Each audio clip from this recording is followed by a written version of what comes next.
Nombreux sont ceux qui ont relaté des choses épouvantables sur les champs de bataille de la Grande Guerre sans jamais les publier. Certains de ces récits m'ont dégoûté, certains m'ont donné une nausée épouvantable tandis que d'autres m'ont fait frissonner d'effroi. Pourtant, je me crois capable de relater la plus horrible de toutes les horreurs, la plus bouleversante, la plus surnaturelle et la plus incroyable. En 1915, j'étais médecin et j'avais le grade de lieutenant dans un régiment canadien des Flandres, l'un des nombreux régiments américains à précéder l'entrée du gouvernement dans cette bataille gigantesque. Je ne m'étais pas engagé dans l'armée de ma propre initiative, mais à la suite de l'engagement d'un homme dont j'étais l'assistant inséparable, le célèbre chirurgien de Bolton, le Dr West. Il s'était montré désireux de servir comme chirurgien dans une grande guerre, et quand l'occasion s'était présentée, il m'avait entraîné avec lui presque contre mon gré. Pour de nombreuses raisons, j'aurais été content que la guerre nous séparât, raison qui m'avait fait trouver la compagnie de West et sa façon de pratiquer la médecine insupportable. Lorsqu'il partit pour Ottawa et obtint, grâce à l'influence d'un confrère, sa nomination de major, je ne pus résister à l'insistance d'un homme bien décidé à ce que je l'accompagne. Quand je dis que le Dr West était désireux de servir à la guerre, je n'implique pas qu'il était particulièrement belliqueux ou soucieux de la sauvegarde de la civilisation. Il avait été, de tout temps, une machine intellectuelle aussi froide que la glace, mince, blond, les yeux bleus et portant des lunettes. Je pense qu'en secret il méprisait mes élans d'enthousiasme martial. Il était venu chercher quelque chose dans les Flandres embrasées par la guerre. Pour l'obtenir, il avait dû se faire militaire. Ce qu'il cherchait en fait, c'était, ni plus ni moins, une abondante source d'hommes fraîchement tués et à tous les stades de l'amputation. West avait besoin de corps frais. La clientèle à la mode, qui avait si rapidement bâti sa renommée après son arrivée à Bolton, ignorait tout de ses travaux, mais je ne les connaissais que trop bien, car j'étais son meilleur ami et son seul assistant depuis nos études. C'était à cette époque qu'il avait entrepris ces terribles expériences, d'abord sur de petits animaux, puis sur des corps humains. Il injectait une certaine solution dans les veines de ces cadavres qui, s'ils n'étaient suffisamment frais, réagissaient d'étranges manières. Il avait eu beaucoup de mal à découvrir la formule appropriée, car il s'était révélé que chaque type d'organisme nécessitait un stimulant spécialement adapté. La terreur s'emparait de lui quand il pensait à ses échecs partiels, aux monstres innommables nés de ces solutions imparfaites ou de corps insuffisamment frais. Un certain nombre des produits de ces échecs étaient vivants, l'un était dans un asile tandis que les autres avaient disparu. Et en pensant à des éventualités virtuellement impossibles, mais concevables, il frissonnait souvent sous son apparente impassibilité. West avait bientôt découvert que la fraîcheur absolue était la première exigence. C'est pourquoi il avait eu recours à des expédients effrayants et contre nature pour voler des corps. À l'université et pendant les premières années d'exercice de notre profession dans la ville industrielle de Bolton, j'éprouvais pour lui une sorte d'admiration et de fascination, mais au fur et à mesure que ses méthodes se faisaient plus audacieuses, je me mis à éprouver une terreur lancinante. Je n'aimais pas la manière dont il regardait les individus en bonne santé. Et puis, un événement cauchemardesque s'était produit dans le laboratoire de la cave, où j'avais appris que le spécimen qu'il avait réussi à se procurer avait été tué par lui.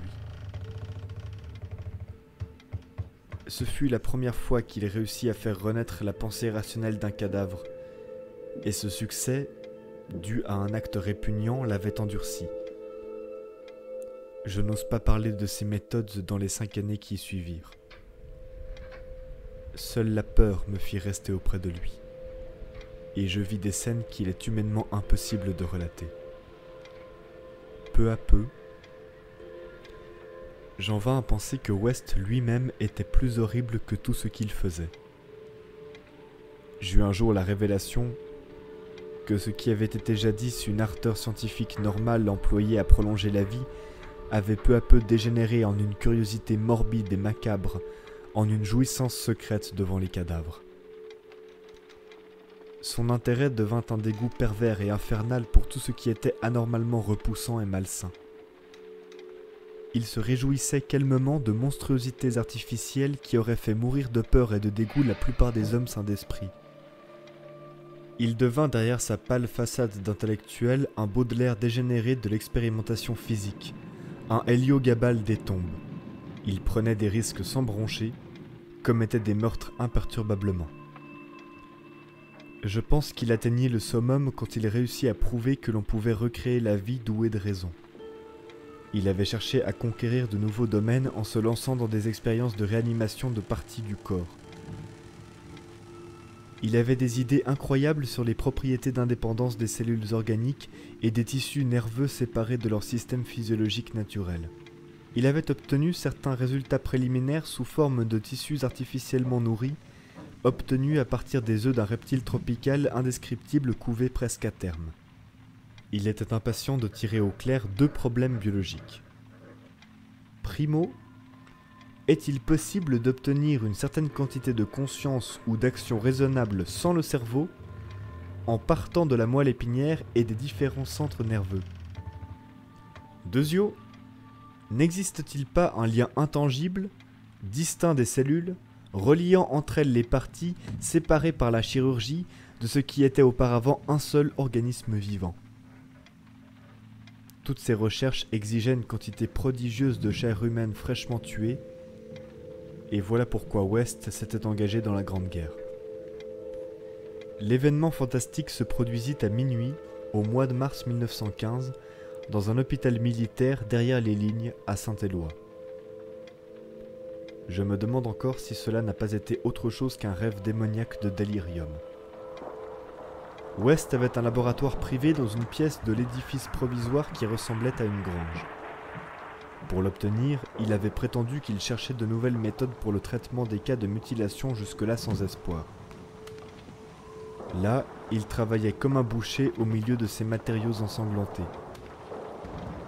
Je ne pouvais pas m'habituer à la légèreté avec laquelle il manipulait et classait certains objets. En diverses occasions, il accomplit réellement des prodiges de chirurgie pour les soldats, mais son plaisir principal était d'une espèce beaucoup moins publique et philanthropique. On entendait souvent des bruits dans ce laboratoire, et fréquemment des coups de revolver, ce qui n'était pas, bien sûr, anormal sur un champ de bataille, mais pour le moins inhabituel dans un hôpital. Les spécimens réanimés du Dr West n'étaient pas destinés à une longue existence ni à un large public. En plus du tissu humain, West utilisait une grande quantité de tissu reptile embryonnaire. C'était mieux que le tissu humain pour maintenir la vie dans des fragments sans organes, et c'était à présent devenu l'activité principale de mon ami. Dans un coin sombre du laboratoire, dans un curieux incubateur, il conservait une grande quantité de cette matière cellulaire de reptiles. Cette nuit-là, nous eûmes un splendide spécimen. Un homme à la fois physiquement vigoureux et d'une intelligence si grande qu'il possédait certainement un système nerveux fort sensible. Ironie du sort, c'était l'officier qui avait aidé West à obtenir sa nomination et qui allait devenir notre partenaire. De plus, il avait jadis secrètement étudié la théorie de la réanimation avec West. Le major Eric Morland Chapman Lee, DSO, était le plus grand chirurgien de notre division. Il avait été assigné au secteur Saint-Éloi quand les nouvelles du violent combat étaient parvenues au quartier général. Il était venu dans un avion piloté par l'intrépide Ronald Hill et avait été abattu juste au-dessus de son point de destination. La chute avait été terrible et spectaculaire. Hill en était méconnaissable. La catastrophe nous rendit le chirurgien pratiquement décapité, mais le reste du corps était intact. West s'était avidement emparé de la chose sans vie qui avait été jadis son ami et son compagnon d'études. Je frissonnai quand il eut fini de séparer la tête du corps et qu'il l'eut placée dans le récipient diabolique des tissus reptiliens pour la conserver en vue d'expériences futures. Je frémis quand il se prépara à traiter le corps décapité sur la table d'opération. Il lui injecta du sang frais, ligatura des veines et des nerfs à l'endroit du cou dépourvu de tête, et recouvrit la hideuse ouverture avec une greffe de peau prélevée sur un spécimen non identifié qui avait porté un uniforme d'officier. Je savais ce qu'il voulait. Voir si ce corps hautement organisé pouvait, sans sa tête, montrer quelques signes de l'activité mentale qui avait distingué Eric Morland. Autrefois chercheur en réanimation, ce tronc silencieux était à présent appelé, de façon macabre, à servir de cobaye.